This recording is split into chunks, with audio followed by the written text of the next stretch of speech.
자, 지난 주일에 나누었던 것처럼 이제 다윗과 부하들이 블레셋 편이 되어서 동족 이스라엘과의 전쟁에 나갔다가 블레셋 방백들의 거절에 의해서, 반대에 의해서 결국 지금 자기들의 주둔지인 시글락으로 돌아오게 되었습니다. 사실 다윗은 마지막 고비를 넘겼습니다. 이제 왕이 되어야 할 사람이 이스라엘의 매국노가 될 판이었고, 이스라엘 사람들의 철천지 원수가 될 수 있는 치명적인 상황이었는데, 지난주에 살펴본 것처럼 하나님은 아무것도 안 하는 것처럼 보였지만 이 블레셋 방백들을 통해 다윗을 돌아가도록 만드는 일을 역사하고 계셨다는 걸 살펴보았습니다. 사실 정치적인 측면에서 그의 생명은 거의 끝이 날 판이었습니다. 치명적인 위기였습니다. 다윗 인생의 가장 큰 위기 중에 하나였습니다. 그런데 거기서 하나님이 블레셋 방백들을 통해서 그를 귀환할 수 있도록, 그 전쟁에 참여하지 않을 수 있도록 길을 열어주셨습니다. 이제 집에 돌아와서 한 사흘 쉬었다가 좀 정신 차리고 믿음을 회복해야 할 그런 타이밍이었습니다. 그런데 돌아와 보니 자신들의 집은 완전히 불타 잿더미가 되어버렸고, 사랑하는 가족들은 모조리 사로잡혀 포로로 끌려가 버렸다는 현실을 직면했습니다. 사무엘상 30장 3절입니다. 같이 읽겠습니다. 다윗과 그의 사람들이 성읍에 이르러 본즉 성읍이 불탔고 자기들의 아내와 자녀들이 사로잡혔는지라. 이스라엘과 전쟁에, 동족과 전쟁하는 자리에 블레셋 편이 되어서 섰다는 그 기가 막힌 현실을 경험했습니다. 동족과 원수가 될 판이었죠.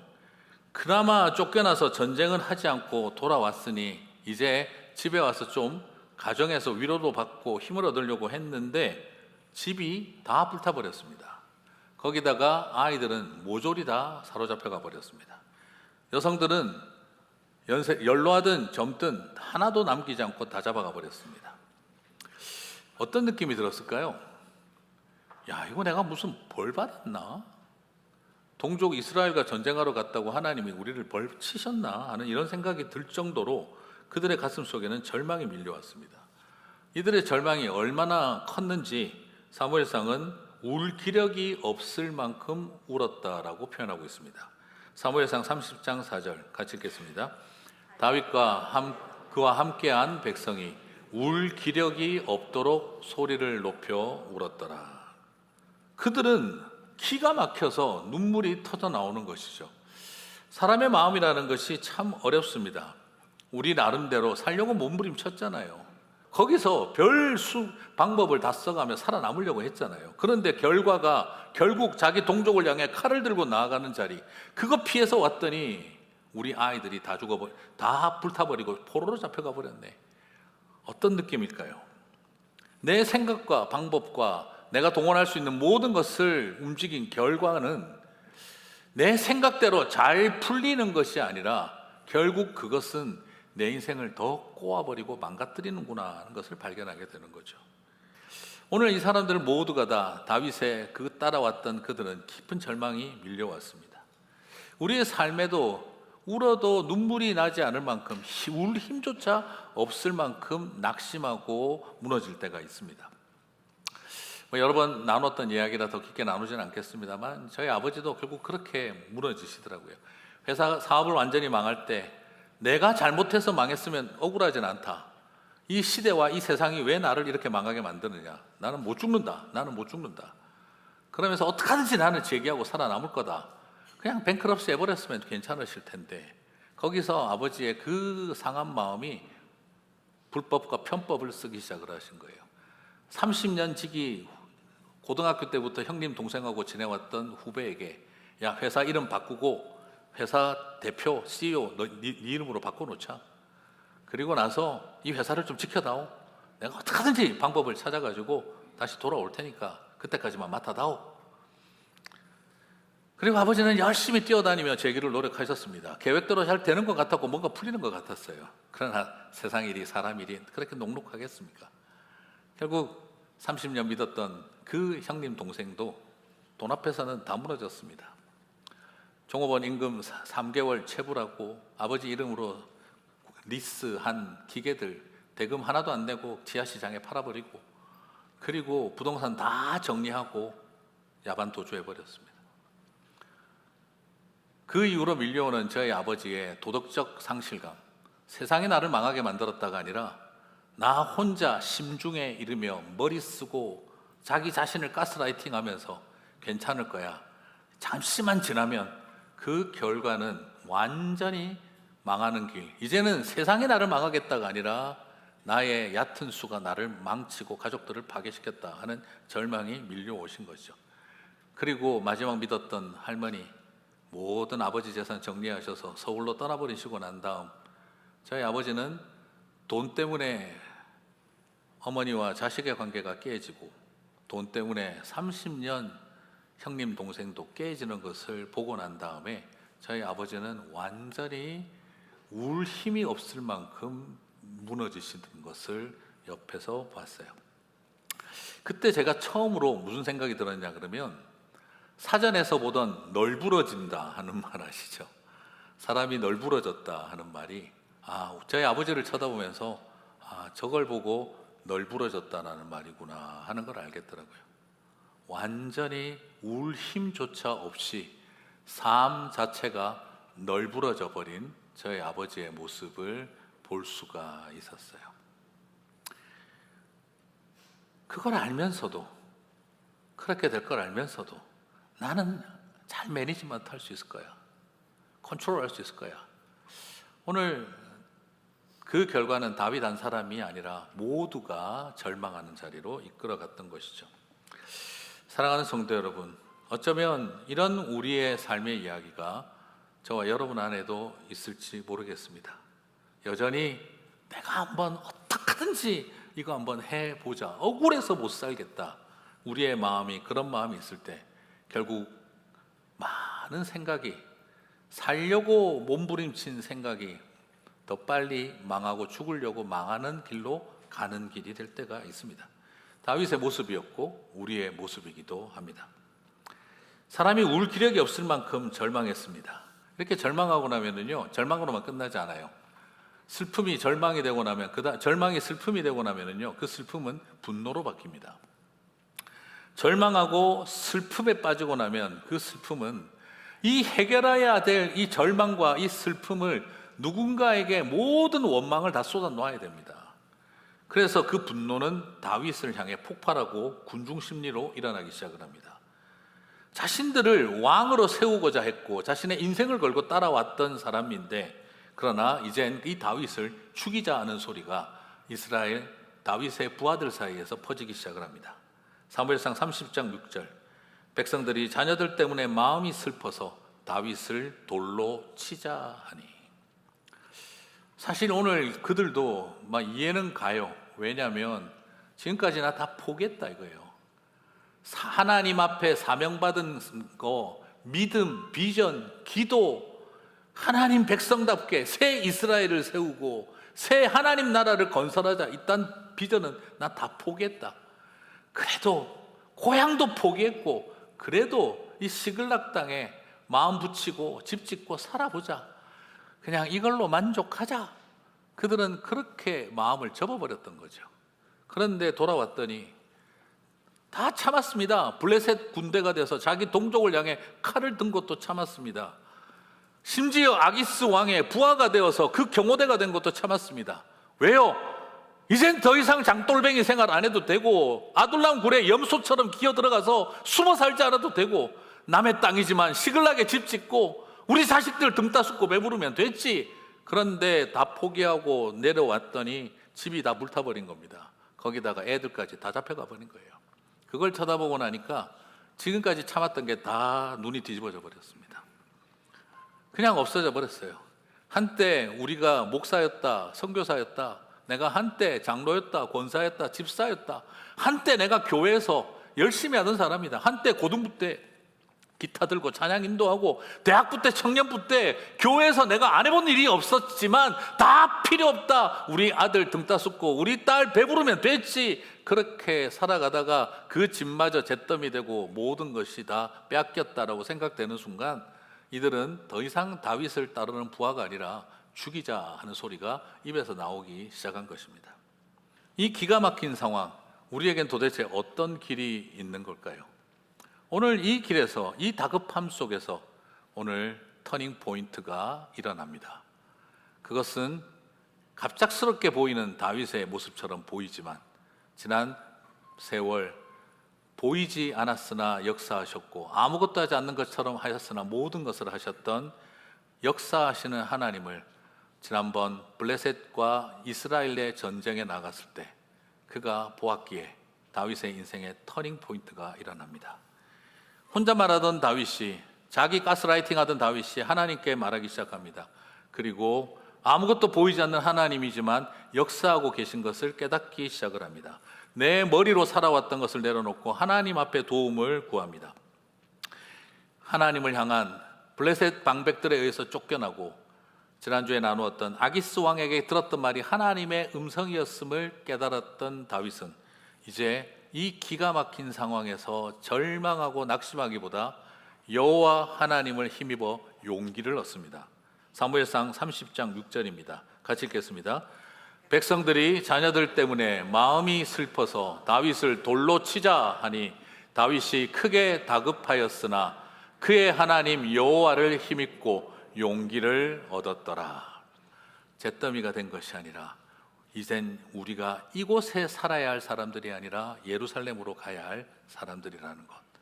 그들이 사로잡혀 갔다가 아니라 그들이 살아있다라고 본 것입니다. 부하들은 포로로 잡혀갔으니 끝났다라고 생각했으나 다윗은 살아있다면 살려내어야 한다 하는 사명을 다시 발견하게 된 것이죠. 왜냐? 그때 다윗은 이제 알게 된 겁니다. 블레셋 사람들에게 나는 리젝티드 됐는 줄 알았더니 그게 아니라 하나님이 그 무지막지한 민족과의 전쟁에서 나를 레스큐, 구출해 주신 거였구나. 그러나 한 가지 더 알게 된 것입니다. 이제 우리 가족들을 구출하라고 보내어 주셨던 거구나. 이제 그는 자신만, 부하들만 레스큐드 된 것이 아니라 이제는 포로로 잡혀간 우리의 가족들을 레스큐해야 한다는 하나님의 인도하심을 그가 깨닫게 된 것입니다. 왜냐? 일반적으로요, 전쟁을 하게 되면은요, 그 당시 고대 사회는 진멸전입니다. 다 죽여버립니다. 마을을 불태우고 집을 불태우고 그 집에 있는 식솔들을 모조리 다 죽여버리는 것입니다. 그런데 아말렉이 일반적이지 않게 지금 전쟁을 한 거예요. 저도 이해가 안 가요. 왜 이 여성들과 아이들을 포로로 잡아갔는지. 물론 팔아서 돈 되게 하자 이런 의도도 당연히 있겠지만 고대 사회의 전쟁의 특징으로 본다면 이건 진멸전으로 가야 돼요. 그러면 완전히 배우자와 아이들까지 다 죽였어야 돼요. 그런데 다윗이 따와서 보니까 아말렉과 우리의 관계라면 분명히 남은 가족들 다 죽였을 것인데 한 명도 시신이 없는 거예요. 다 잡아간 거예요. 이거는 뭐냐? 하나님이 하신 일이다라고 깨달은 것입니다. 하나님, 그들이 잡혀갔다라고 생각하지 말고 그들이 살아있다라고 생각하자. 그러면 나에게 주어진 이 하나님이 나를 여기에 오게 하신 일은 살려내라 하는 것이 메시지라는 것을 깨달은 것이죠. 사랑하는 성도 여러분, 저는 오늘 이것을 바라보면서 많은 부하들이 눈앞에 보이는 현실 때문에 절망하고 분노했지만 다윗은 이 모든 것이 보이지 않는 중에 일하시고 들리지 않는 중에 말씀하시는 하나님의 섭리라는 것을 깨달았을 때 그는 여호와를 힘입어 용기를 얻었다라고 고백하고 있는 것입니다. 보이지 않고 느끼지 못하지만 역사하시며 그 역사하심을 멈추지 않는 하나님이 저와 여러분의 웨이메이커 되시는 하나님이신 줄 믿습니다. 오늘 그것이 저와 여러분이 바라보는 소망이 되었으면 좋겠습니다. 그가 용기를 얻었습니다. 하나님의 백성에게 이젠 이 절망적 상황이 이젠 내가 절망할 상황이 아니라 용기를 내어야 할 상황이구나. 전혀 다르게 해석할 수 있는 능력이 나타난 것이죠. 사랑하는 성도 여러분, 믿음은 다르게 해석할 수 있는 능력을 회복하는 것입니다. 오늘 저와 여러분에게 그 은혜가 함께 하시기를 바랍니다. 용기를 얻은 그가 한 행동은 무엇입니까? 자, 일어나라, 가자. 영화 대사에서 본 것처럼 들어가자 이러고 그냥 몰고 나간 게 아니었어요. 그는 여기서 다시 머리 쓰고 힘 쓰고 외교적인 방법 쓰고 그렇게 나오지 않습니다. 이제는 그가 용기를 얻었지만 하나님 앞에 엎드립니다. 우리가 지난 세월 살펴봤던, 우리가 지난 8주 동안 살펴봤던 찬양이 멈추고 기도가 멈추어 버린 다윗이 이제 드디어 여호와의 이름을 부릅니다. 에봇이 있었지만 기도할 마음이 없었던 다윗이었습니다. 제사장이 있었지만 예배를 드릴 마음이 없었던 다윗이었습니다. 하나님이 기름 부은 받은 종이지만 하나님의 이름을 부르지 않았던 다윗입니다. 그런데 그 다윗이 이제 용기를 얻고 하나님을 찾습니다. 사무엘상 30장 7절 8절입니다. 다윗이 아히멜렉의 아들 제사장 아비아달에게 이르되 원하건대 에봇을 내게로 가져오라. 아비아달이 에봇을 다윗에게로 가져가매 같이 읽겠습니다. 다윗이 여호와께 묻자와 이르되 내가 이 군대를 추격하면 따라잡겠나이까 하니 여호와께서 그에게 대답하시되 그를 쫓아가랴. 내가 반드시 따라잡고 도로 찾으리라. 사랑하는 성도 여러분, 나는 따라잡을 수나 있나 싶은데 우리 주님은 따라잡을 수 있는 게 아니라 그들을 모두 돌아오게 하리라.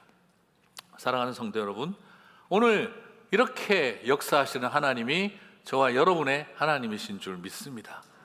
오늘 주님 앞에 여러분 나아가셔서 나는 내 인생을 살아가며 따라잡을 수나 있을까 싶은데 하나님은 그런 나에게 따라잡는 게 문제가 아니라 아무도 상하지 않고 데려오게 하리라 응답하시는 분이십니다. 오늘 저는 이런 하나님이 너무 감사하고 좋습니다. 생존이 목적이 되어 영적 침체에 빠지고 하나님 앞에 실망하고 사람에게 지쳤을 때 자기의 말만 의지하며 자기가 자신에게 하는 말만 들으며 살아왔던 다윗이 이제 하나님 앞에 엎드렸습니다. 다윗의 가장 큰 영적인 위기는 사울도 아비멜렉도 블레셋의 손도 부하들의 손이 아니라 사실은 가장 자기를 죽이고 있는 건 자기 자신이었던 것입니다. 이제 다윗은 그것을 알았어요. 여러분, 평생 다윗은요 사울 왕에게 쫓겼고 블레셋에게 쫓겼고 아비멜렉에게 쫓겼고 나중엔 부하에게 죽을 뻔했어요. 그런데 정말 자기를 죽이고 있었던 건 누굽니까? 자신이었습니다. 그것을 깨닫게 되었던 다윗이 이제 그 영적 침체를 벗어나 하나님 앞에 기도하기 시작했었을 때 모든 것에 회복이 일어납니다. 사랑하는 성도 여러분, 기름 부음 받았다고 기도 다 끝까지 하는 거 아닙니다. 목사 됐다고 다 끝까지 하나님과 친밀한 관계에 있는 거 아닙니다. 선교사라고 하나님하고 친밀한 관계 지내는 거 아닙니다. 장로 직분 받았다고, 권사 직분 받았다고, 안수집사 되었다고 우리가 하나님 앞에 긴밀한 관계 가지고 살아가는 게 아닙니다. 때로는 지치고 피곤해서 하나님 앞에 에봇이 있어도 찾지 않습니다. 그것이 우리의 상태입니다. 그러나 그런 자리에서도 하나님은 우리를 끝까지 기다리고 보이지 않고 느껴지지 않아도 역사하고 계셨고 말하지 않고 들리지 않아도 말씀하고 계셨던 것입니다. 소망은 오직 주님에게 있습니다. 하나님의 섭리는 계속 이어집니다. 추격 중에 막 따라가다 보니 아말렉이 사흘 전에 병에 걸려서 죽는다고 이집트 소년 하나를 버리고 간 것을 만났습니다. 계산을 해보니 다윗의 추격이 시작되고 나서 그 이집트 소년이 버림받은 거예요. 저는 이 상황을 지켜보면서 하나님께서 참 보이지 않게 역시 일하고 계셨어요. 무슨 말입니까? 자기 동족이 아니라고 병 걸린 이집트 소년, 아말렉 사람들은 죽으라고 들판에 버리고 갔습니다. 그런데 하나님은 그 죽어가는 이집트 소년을 사흘 동안 살리시고 지키십니다. 그리고 다윗과 만나게 합니다. 다윗도 이 이집트 소년이 거짓 정보를 내어서 자기들을 죽음으로 몰아넣는 트로이 목마같이 느껴질 수도 있는 상황입니다. 오디세이 봤다는 뜻은 아닙니다. 그럼에도 불구하고 보긴 봤네. 네. 하지만 오히려 하나님이 섭리하셨다는 것을 믿고 다윗도 그 이집트 소년을 살립니다. 그 결과 이집트 소년 덕택에 모든 아들과 딸들을 살려냅니다. 아말렉의 역사는 불태우고 포로로 잡아가고 죽어가는 자를 버리는 삶이었습니다. 그러나 하나님은 살려놓으셨고 죽어가는 이집트 소년을 살리셨고 다윗으로 하여금 그 이집트 소년을 살리게 해서 자신들의 아들과 딸을 살리게 하셨습니다. 하나님은 아무것도 하지 않는 것처럼 보였으나 모든 것을 살리고 계셨습니다. 사랑하는 성도 여러분, 왜 유대인이 아니고 이집트 소년입니까? 이방인의 도움을 받아 내 자녀들이 삽니다. 유대인들을 살렸습니다. 하나님은 이 섭리를 통해 다윗을 가르치고 있는 것이죠. 사랑하는 성도 여러분, 오늘도 우리의 삶 속에 우리는 살리는 길을 갈 것인가?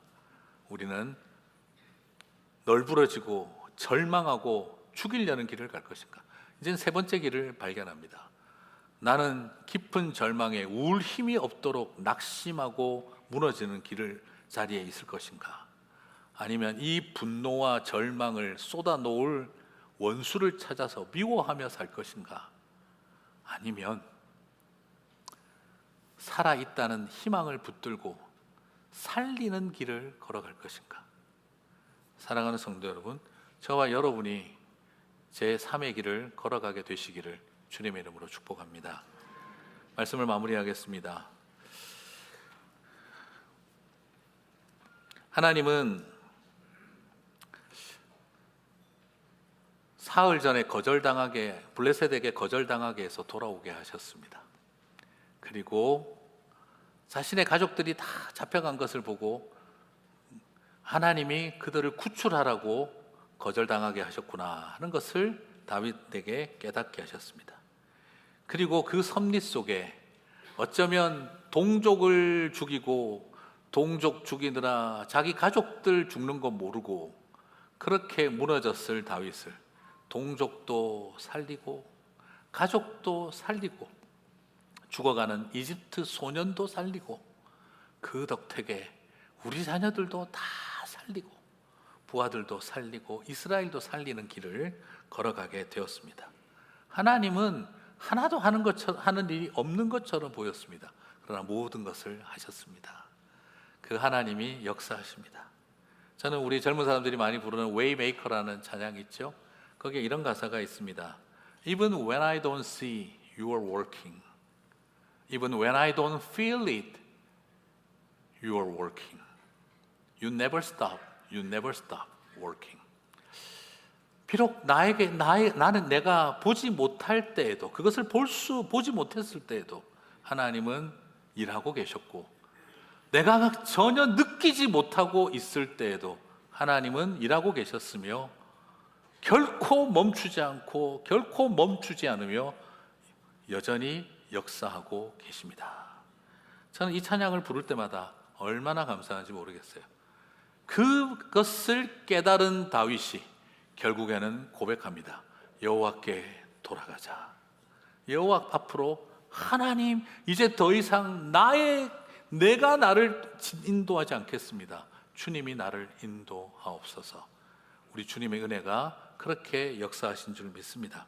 사랑하는 성도 여러분, 주님이 하신 섭리를 깨닫는 저와 여러분이 보이지 않는 것을 보고 들리지 않는 것을 듣고 느껴지지 않는 것을 느끼며 눈에 보이는 것 앞에 절망하고 눈에 들리는 것 때문에 분노하는 삶이 아니라 다르게 해석할 수 있는 능력을 그 피곤함으로부터 회복할 때 우리는 용기를 얻게 될 줄 믿습니다. 용기 있는 하나님의 자녀들이 되시기를 축복합니다. 이제 벼랑 끝 산책을 마치면서 저는 이렇게 축복하고 싶습니다. 어렸을 때 어머니가 이렇게 자수를 하시는데 막 열심히 자수를 하시더라고요. 술을 막 놓으시는데 어느 순간에 어머니가 저를 앉혀놓고 이야기를 하시죠. 병주야, 뒷면을 봐. 뒷면을 보니까 실이 엉켜 있고 색깔도 뒤죽박죽이에요, 그냥. 예. 그리고 나서 저에게 앞을 보여주셨어요. 정말 아름다웠어요. 그리고 저에게 그런 이야기를 해주셨습니다. 어떤 일이든 뒷면만 한 면만 보면 실타래가 엉켜 있고 색깔도 뒤죽박죽인 것처럼 보여. 그런데 그런 과정이 있어야 이 아름다운 작품이 나오는 거예요. 사람을 살아가고 인생을 살아가면서 엉켜 있고 뒤죽박죽인 뒷면만 바라보고 평가하지 말고 분노하지 말고 좌절하지 마. 그 과정이 있어야 이 아름답고 빛나는 작품이 나오는 거예요. 하나님이 우리의 삶을 향해서 수를 놓으십니다. 모르는 우리는 뒷면만 바라보고 이게 다야, 이렇게 하려고 하신 거야. 그러나 다시 그 앞면을 보여주시기까지 우리는 다 알 수가 없습니다. 눈에 보이는 것만 바라보면 이거 망친 거다. 그러나 그 모든 것을 다시 볼 수 있다면 너무나 아름다운 작품이다라고 말할 수 있을 것입니다. 우리의 인생 벼랑 끝, 이번에 시리즈를 마치면서 하나님은 이 벼랑 끝을 향해 가는 우리들에게 무엇을 하실까요? 벼랑 끝 가지 않도록 막아주시는 일만 하실까요? 저는 그렇게 생각하지 않습니다. 때로는 막아주시기도 하겠지만 주님의 궁극적인 목적은 벼랑 끝을 가는 우리를 막아주시는 것이 아니라 벼랑 끝 산책이 하늘 산책이 되게 하시는 거라고 저는 생각합니다. 그래서 그 벼랑 끝에서 떨어지느냐 마느냐 하는 우리들을 오히려 하나님은 날아오르느냐 아니냐를 우리에게 도전하고 있는 것입니다. 사랑하는 성도 여러분, 삶이 나를 벼랑 끝으로 몰아갈 때 그 벼랑 끝이 내 인생의 추락 지점이 되는 것이 아니라 그 삶의 벼랑 끝이 하늘 산책을 시작하는 도약대가 되시기를 축복합니다. 하나님이 나를 날아오르게 하시는구나. 나는 이곳에서 내 인생의 추락 지점으로 만들 것인가, 하늘을 향해 날아오르는 도약대로 삼을 것인가. 그것은 저와 여러분이 하나님을 깨닫는 자리에 있습니다. 다르게 해석할 수 있는 능력이 회복되어져서 주님 붙여주시는 날개로 훨훨 날아오르는 저와 여러분 되시기를 주님의 이름으로 축복합니다.